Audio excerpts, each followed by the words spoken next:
Ever considered why ostriches bury their heads in the sand?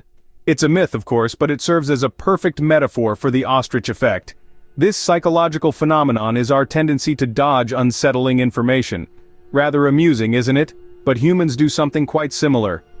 Think about the last time you avoided checking your bank account after a spending spree. That's the ostrich effect in action, folks. You're burying your head in the sand, hoping your financial woes will magically disappear.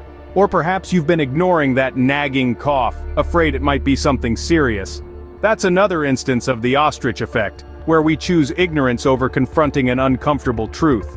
So, we're all ostriches in some way, aren't we? Now, why would we do something so counterproductive?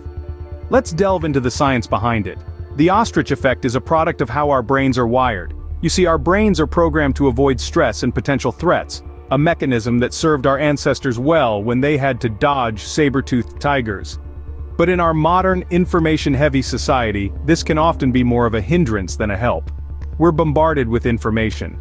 And when some of it threatens our peace of mind, our brain's primal instinct is to bury our heads in the sand, just like an ostrich. But unlike these flightless birds, we humans have the capacity to override these instincts. So our primitive brains are to blame. But remember, ignorance isn't always bliss. But what happens when we take the ostrich effect too far?